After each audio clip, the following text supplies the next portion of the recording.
Hello friends, welcome to YouTube channel. So friends, बात करते हैं रेलवे रिक्रूटमेंट बोर्ड की ओर से आने वाली जो अपकमिंग रिक्रूटमेंट मोस्ट अवेटेड जो रिक्रूटमेंट ग्रुप डी की है। तो इसके लिए जो रेलवे बोर्ड के आदेश हैं वो जारी हो चुके हैं। रेलवे बोर्ड की ओर से कंफर्म हो चुका है कि आपकी जो नई रिक्रूटमेंट है ग्रुप डी के लिए, इसके लिए जल्द ही डिटेल नोटिफिकेशन जारी किया जाएगा। तो इसके संबंध में एक नोटिस जारी किया गया है रेलवे बोर्ड की ओर से। बात करते हैं कि ग्रुप डी की जो नई रिक्रूटमेंट होगी रेलवे की, उसका विज्ञापन की जो अभी शॉर्ट नोटिस जारी हुआ है, ये कब तक जारी होगा डिटेल में। और रेलवे में इस बार काफ़ी जो वैकेंसीज़ हैं उनको हटाया गया है ग्रुप डी की। इससे पहले आपने देखा था कि एमआई मिनिस्ट्रियल और आइसोलेटेड कैटेगरीज की वैकेंसीज थी, उनमें भी पदों को हटाया गया था। ठीक है, बात करेंगे कि ग्रुप डी की भर्ती में क्या आईटीआई ज़रूरी होगा इस बार, और ग्रुप डी की जो परीक्षा है वो कब तक आपको देखने को मिल रही होगी। सो फ्रेंड्स, चैनल पर पहली बार है तो प्लीज़ चैनल को जरूर सब्सक्राइब करना। फर्दर अपकमिंग अपडेट्स के लिए बेल नोटिफिकेशन प्रेस करना, जिससे सभी अपडेट्स आप तक प्राप्त होते रहे। आइए स्टार्ट करते हैं आज की वीडियो को। सो फ्रेंड्स, ये वो नोटिस है जो रेलवे बोर्ड की ओर से जारी किया गया है। आप यहाँ पर देख सकते हो, वेस्टर्न रेलवे हेडक्वार्टर की ओर से ये नोटिस जारी किया गया है। और ये जो नोटिस जारी किया गया है, प्लेसमेंट ऑफ रिक्रूटमेंट इंडेंट। ठीक है, रिक्रूटमेंट इंडेंट जैसे कि आपको पता है रेलवे बोर्ड की ओर से आदेश दिए गए थे अप्रैल में कि 2025 तक की जितनी भी रिक्रूटमेंट होने वाली है उसके संबंध में इंटेंट नोटिस जारी किया था कि सभी जो जोनल रेलवेज है OIRMS पोर्टल पर जो रिक्रूटमेंट होगी उनकी डिटेल प्रोवाइड कराएं। ठीक है, तो इसी के साथ में ये वेस्टर्न रेलवे की ओर से इंटेंट जारी हुआ है। और इसमें बताया गया है कि कंस्ट्रक्शन जो होगा वो 19/12 से लेकर, ठीक है, 19/12 को जारी कर दिए जाएंगे। ठीक है, इंडेंट यूनिट को भेज दिया जाए, इंडेंटिंग यूनिट्स को भेज दिया जाएगा या 20/12 से लेकर 26/12 तक। ठीक है, ठीक है, ये प्रोसेस दी गई है आपका जो रिक्रूटमेंट होने से पहले, जो अलग अलग स्तर पर ये चीज़ें जो वेरीफाई की जाएगी। फाइनली जो आपका रिक्रूटमेंट के लिए ऑर्डर है वो जारी कर दिया जाएगा रेलवे बोर्ड की ओर से 31/12 को। ठीक है, 31/12 के अकॉर्डिंग, 12 के अकॉर्डिंग यहाँ पर बताया गया है कि यहाँ पर प्री प्लान है सब कुछ। 31/12 को आपका शॉर्ट नोटिस जारी कर दिया जाएगा और नोडल आरआरबी आपकी रिक्रूटमेंट के लिए डिटेल नोटिफिकेशन जारी करेगी यहाँ पर 3/1/2025 को। ठीक है, इससे पहले आपने देखा होगा एक रेलवे की एमआई की रिक्रूटमेंट नोटिफिकेशन जारी हुई थी रेलवे बोर्ड की ओर से, जो आदेश दिए गए थे उसमें जो प्रोसेस में बताया गया है, उसमें बताया गया है कि आपकी जो डिटेल नोटिफिकेशन होगा वो 7 जनवरी से आएगा। तो कहीं ना कहीं उससे पहले ही आपका जो ग्रुप डी का रिक्रूटमेंट नोटिफिकेशन है वो लेने की यहाँ पर तैयारी रहेगी। ठीक है, तो ये तो होगी आपकी जो डिटेल नोटिफिकेशन है, ये कब तक जारी होगा। तो ये लगभग उम्मीद है कि 3 जनवरी से आपका जो डिटेल नोटिफिकेशन है वो जारी हो जाएगा और आपका ऑनलाइन एप्लीकेशन भी 3 जनवरी से ही स्टार्ट यहाँ पर हो रहा होगा।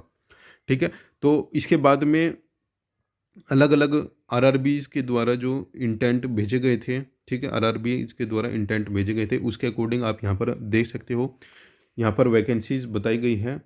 ठीक है, ये केवल अभी बात की गई है यहाँ पर वेस्टर्न रेलवे की। ठीक है, वेस्टर्न रेलवे की जैसे कि आप यहाँ पर अभी देख चुके हो, तो ये केवल वेस्टर्न रेलवे का एक रेलवे जोन का डाटा है। और उसी के अकॉर्डिंग आप देख सकते हो कि एट प्रजेंट जो रेलवे में ग्रुप डी की वैकेंसीज खाली है तो कितनी है और कितनी पदों पर ये नोटिफिकेशन जारी हुआ है वो भी आपको पता लग चुका होगा। ठीक है, तो यहाँ पर बताया गया है वेस्टर्न रेलवे की यदि आप बात करोगे, वेस्टर्न रेलवे की यदि आप बात करोगे तो वैकेंसी असेसमेंट हुआ है। ठीक है, इतनी वैकेंसीज का 2025 तक के लिए असेसमेंट किया गया है। जैसे कि यहाँ पर बताया गया है अहमदाबाद डिवीजन में असिस्टेंट SNT में 284 वैकेंसीज के लिए, यानी कि 284 वैकेंट पोजीशन के लिए इंटेंट भेजा गया है रेलवे बोर्ड को। ठीक है, यानी कि अहमदाबाद जोन ने असिस्टेंट SNT के लिए बोला है कि हमें 284 वैकेंसीज चाहिए, लेकिन रेलवे बोर्ड ने अप्रूवल दिया है केवल 70 वैकेंसीज का। ठीक है, इसी प्रकार भावनगर डिवीजन को 153 चाहिए, लेकिन 37 वैकेंसीज का यहाँ पर अप्रूवल मिला है। ठीक है, मुंबई वेस्टर्न रेलवे में आप देख सकते हो 674 के लिए 163 का अप्रूवल मिला है। तो इस प्रकार आप देख सकते हो SNT का वेस्टर्न रेलवे के सभी जोनल रेलवेज में असिस्टेंट सिग्नल और टेलीकम्युनिकेशन के लिए 1824 वैकेंट पोजीशन है। ठीक है, ये केवल वेस्टर्न रेलवे की यहाँ पर बात हो रही है। यदि आप ऑल इंडिया, ठीक है, ऑल इंडिया को यदि आप काउंट करोगे तो ये काफ़ी वैकेंसीज होने वाली हैं। तो इस प्रकार वेस्टर्न रेलवे की असिस्टेंट और सिग्नल टेलीकम्युनिकेशन डिपार्टमेंट में जो वैकेंसीज़ हैं ये हैं 1824 वैकेंसीज़, लेकिन अप्रूवल मिला है रेलवे बोर्ड से केवल 422 वैकेंसीज़ का। ठीक है, तो इस प्रकार यदि आप केवल और केवल वेस्टर्न रेलवे की बात करोगे तो यहाँ पर असिस्टेंट वर्कशॉप के लिए अप्रूवल मिला है केवल 294 वैकेंसीज़ का, जबकि रिक्वायरमेंट अभी है 1567। ठीक है, तो यहाँ पर 294 पोस्ट का अप्रूवल मिला है, तो यानी कि लगभग टोटल वैकेंसीज़ का यहाँ पर आप मानकर चलो कि लगभग 18% जो रिक्रूटमेंट है वो ही केवल हो रही होगी, और यहाँ पर भी लगभग लगभग 24 से 25% के आसपास ही अप्रूवल मिला है। तो इस प्रकार यदि आप टोटल की यदि आप बात करोगे तो टोटल लगभग ये वैकेंसीज यहाँ पर दिखाई गई हैं वेस्टर्न रेलवे में। ठीक है, वेस्टर्न रेलवे की यदि आप बात करोगे, देखिए ट्रैक मेंटेनर ग्रेड 4 की भी यहाँ पर काफ़ी जो रिक्वायरमेंट है वो बताई गई है। ठीक है, 8597 ट्रैक मेंटेनर की ज़रूरत है वेस्टर्न रेलवे में, लेकिन अप्रूवल कितना मिला है, केवल 2164 का। तो इस प्रकार केवल और केवल वेस्टर्न रेलवे की यदि आप बात करोगे तो यहाँ पर बताया गया है 18,785 कैंडिडेट वेस्टर्न रेलवे की जो ग्रुप डी में रिक्वायरमेंट है, लेकिन रेलवे बोर्ड ने केवल 4,672 जो अप्रूवल है वो दिया है। तो इस प्रकार यदि आप बात करोगे लगभग लगभग आपका जो अप्रूवल है ये दिया गया है लगभग 25% के आसपास ही, यदि आप मानकर चलो कि टोटल वैकेंसीज़ का जो 25% का अप्रूवल है वो केवल भर्ती बोर्ड को दिया गया है रेल मंत्रालय की ओर से। यानी कि आप मानकर चलिए कि जितनी वैकेंसीज़ आपकी रेलवे में अवेलेबल है ग्रुप डी का, उसका केवल और केवल 25% पर ही आपको डायरेक्ट रिक्रूटमेंट 2025 के अकॉर्डिंग ही रिक्रूटमेंट देखने को मिलेगी।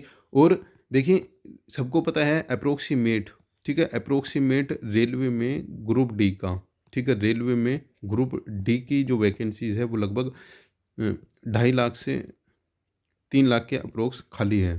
ठीक है, ये चीज़ें सभी कैंडिडेट को पता है। ठीक है, अब सिंपल सी बात ये है कि रेलवे क्या करेगा, अब केवल और केवल 25%, ठीक है, और 25% ये ऐसे ऐसे 25% के हिसाब से यहाँ पर खेलते रहेंगे, और प्रत्येक वर्ष वैकेंसीज देने का यहाँ पर ये बहाना अच्छे से बनाते रहेंगे। ठीक है, तो कुल मिलाकर जो रिक्रूटमेंट का अभी हा हुल्ला मचाया गया था से लगभग 2 से ढाई महीने पहले कि 1 लाख वैकेंसीज आएंगी, 3 लाख वैकेंसीज आएगी, तो आप यहाँ पर देख सकते हो केवल और केवल कुल 32,000 वैकेंसीज़ का अप्रूवल यहाँ पर दिया गया है। तो ये चीज़ें यहाँ पर देख सकते हो। इसके साथ में एक नोटिस, जो डिटेल नोटिस जारी किया गया है रेल मंत्रालय की ओर से, ये 17 फरवरी को इसमें बताया गया है बोर्ड का अप्रूवल मिला है नंबर ऑफ़ वैकेंसीज़ को जो इंटेंट की गई है रेलवे बोर्ड की ओर से। देखिए यहाँ पर बताया गया है इंस्ट्रक्शंस जारी किए गए थे 10 अप्रैल 2024 को इसके संबंध में। देखिए ये चीज़ें यहाँ पर आप देखिए, ये चीज़ें अभी लगभग अब से 5 से 7 दिन पहले जब रेलवे में एमआई कैटेगरी का नोटिफिकेशन जारी हुआ था, वहाँ पर सबसे जो इम्पोर्टेंट जो वैकेंसीज जिसमें मैक्सिमम कैंडिडेट 12th वाला एलिजिबल होता है, शॉर्ट हैंड वाला, ठीक है, जो कैंडिडेट 12th वाला वेट करता है वो थी स्टेनो की वैकेंसी, स्टेनोग्राफर की वैकेंसीज़ को इन्होंने क्या किया, रेलवे एमआई कैटेगरी की जो वैकेंसीज होते हैं वो वहाँ से हटा दी। ठीक है, अब वो हटाई गई है या फिर ये परमानेंटली हटा दी गई है या फिर इसी साल के लिए हटाई गई है, इसका अभी कुछ भी कहना इम्पॉसिबल है। लेकिन नेक्स्ट ईयर जब एमआई कैटेगरी का नोटिफिकेशन आएगा तब वहाँ पर कंफर्म होगा कि ये वैकेंसीज़ परमानेंटली रेलवे की ओर से हटा दी गई है या फिर इस साल के लिए ब्रेक दिया गया है। देखिए यहाँ पर काफ़ी बड़ी चीज़ें यहाँ पर लिखी गई है। देखिए यहाँ बताया गया है board has decided that no recruitment shall be made in categories. देखिए लगभग लगभग जिस पोस्ट पर केवल और केवल 10th वाला, ठीक है, 10th पास कैंडिडेट एलिजिबल होते हैं, उन पोस्ट पर कोई रिक्रूटमेंट यहाँ पर नहीं लेने की बात की गई है। देखिए बताया गया है हॉस्पिटल अटेंडेंट की वैकेंसीज नहीं कराई जाएगी, असिस्टेंट डिपो स्टोर इसमें भी 10th वाले कैंडिडेट एलिजिबल होते हैं, journal assistant, assistant porter commercial इसमें भी 10th वाले जो कैंडिडेट है वो एलिजिबल होते हैं, असिस्टेंट केटरिंग, ठीक है, इसमें भी 10th वाले डायरेक्ट अप्लाई करते हैं, assistant cook medical, assistant canteen office assistant, assistant workshop, assistant works, assistant workshop, assistant coach attendant, assistant lab mechanical, track maintainer grade 4। देखिए ये चीज़ें यहाँ यदि आप यहाँ पर देख पा रहे हो तो track maintainer grade 4 production unit का, ठीक है, वो चीज़ें यहाँ पर बताई गई है कि ये चीज़ों पर हम अभी वैकेंसीज नहीं जारी करेंगे। Accordingly approval of the competent authority for notify vacancies for level 1 post for employment notification is as under।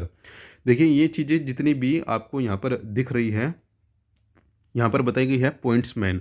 देखिए पॉइंट्समैन में आप डायरेक्ट टेंथ वाले एलिजिबल रहोगे, तो लगभग 5058 वैकेंसीज ऐसी होगी जिसमें केवल और केवल ट्रैफिक की डिपार्टमेंट की वैकेंसीज यहाँ पर दी गई हैं, जिसमें केवल 10th वाले कैंडिडेट अपेयरिंग कर सकते हैं। लेकिन इसके बाद में जितनी भी यहाँ पर इंजीनियरिंग डिपार्टमेंट की चीज़ें दिखाई गई हैं, इन सभी में आपको ITI होना कंपलसरी है, ठीक है। तो इसका मतलब ये हो गया, ये 32,000 जो यहाँ पर वैकेंसीज निकली है, केवल और केवल 5058 वैकेंसीज पर ही 10th वाला कैंडिडेट एलिजिबल रहेगा, ठीक है। देखिए असिस्टेंट ट्रैक मशीन की 799 वैकेंसीज, असिस्टेंट ब्रिज की 301, ट्रैक मेंटेनर 13,187, ठीक है। देखिए ऊपर जो अभी ट्रैक मेंटेनर की अभी आप देखे हो, ये देखिए ट्रैक मेंटेनर ग्रेड 4, लेकिन यहाँ पर प्रोडक्शन यूनिट लिखा हुआ था, ठीक है। इसके बाद में जो वैकेंसीज होगी, ये वैकेंसीज अलग अलग डिपार्टमेंट में होने वाली है, तो कुल मिलाकर ये 32,000 वैकेंसीज होगी। और देखिए ITI अभी कंपलसरी होगा या नहीं होगा, इसके अभी कुछ भी कहना इम्पॉसिबल है, क्योंकि जब तक डिटेल नोटिफिकेशन नहीं जारी होता और जितनी कम वैकेंसीज यहाँ पर दी गई है, इसके अकॉर्डिंग तो हमें नहीं लगता कि ITI कंपलसरी रहने वाला है, क्योंकि ये चीज़ें रेलवे को भी पता है, ये चीज़ें सरकार को भी पता है। यदि आप ऊँट के मुंह में जीरा दोगे तो NTPC में किसी बच्चे को कोई आपत्ति नहीं हुई, लेकिन ग्रुप डी में मैक्सिमम कैंडिडेट अप्लाई करते हैं, तो यहाँ पर बवाल होना डेफिनेटली तय है। बच्चे ज़रूर कुछ ना कुछ इसमें ट्विटर कैंपेन वगैरह करेंगे, यदि इसमें लगभग 27,000 वैकेंसीज़ पर यदि केवल और केवल ITI वाले कैंडिडेट एलिजिबल हुए हैं, ठीक है।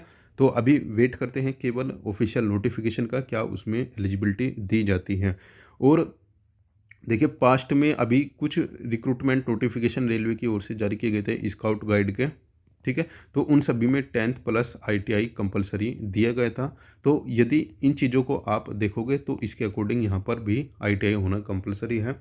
लेकिन अभी नंबर ऑफ़ वैकेंसीज़ की यदि आप बात करो, नंबर ऑफ़ वैकेंसीज़ काफ़ी कम है, तो हो सकता है इसमें ITI कंपलसरी ना रहे।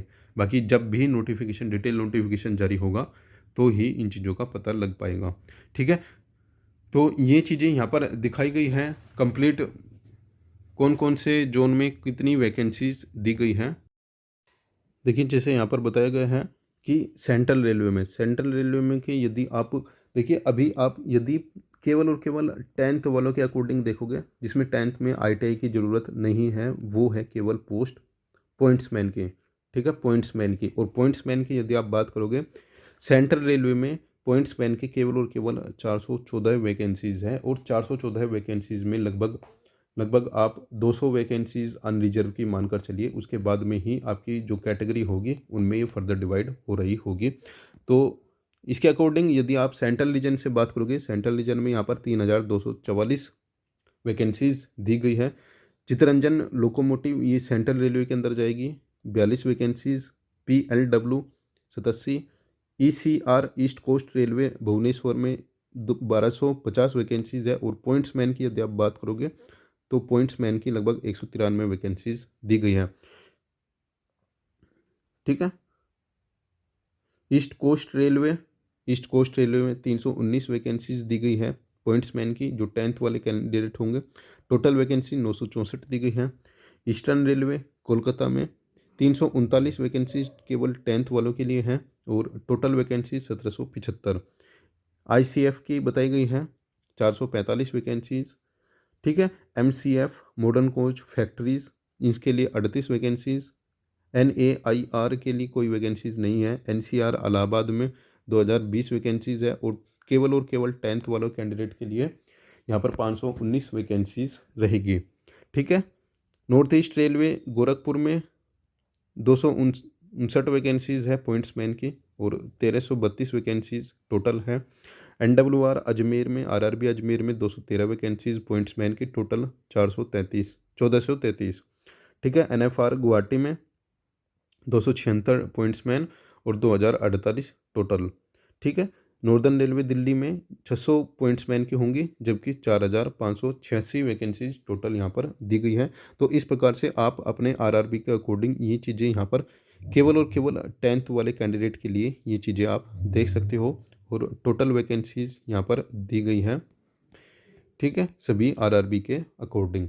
ठीक है, तो ये चीज़ें यहाँ पर दी गई हैं। और यदि केवल और केवल 10th वाले कैंडिडेट की बात करोगे तो पॉइंट्समैन के लिए वो एलिजिबल होंगे।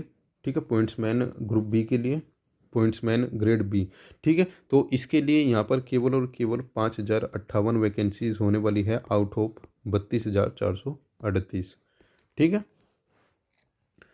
अब बात करते हैं कि इसका डिटेल नोटिफिकेशन कब आएगा। तो डिटेल नोटिफिकेशन इसका अब कुछ दिन बाद ही आपको एम्प्लॉयमेंट न्यूज़पेपर में ये चीज़ें देखने को मिल रही होगी।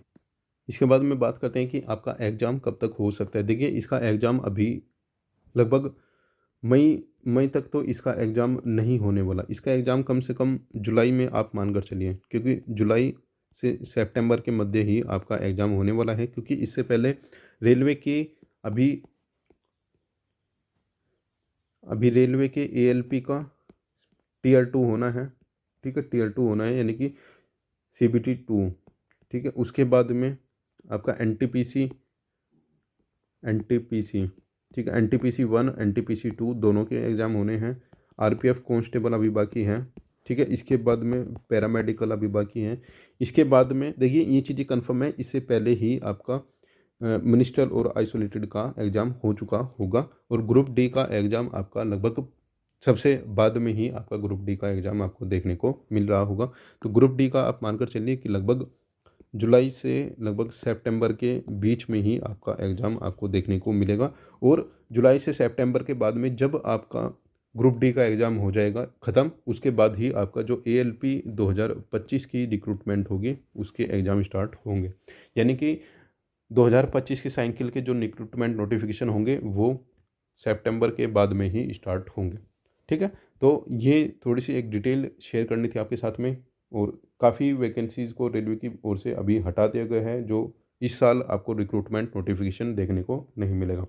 सो फ्रेंड्स, फर्दर जो भी अपडेट्स होगी आपके साथ शेयर की जाएगी। चैनल पर पहली बार आए तो चैनल को जरूर सब्सक्राइब करना फर्दर अपकमिंग अपडेट्स के लिए। मिलते हैं नेक्स्ट वीडियो में नेक्स्ट अपडेट के साथ।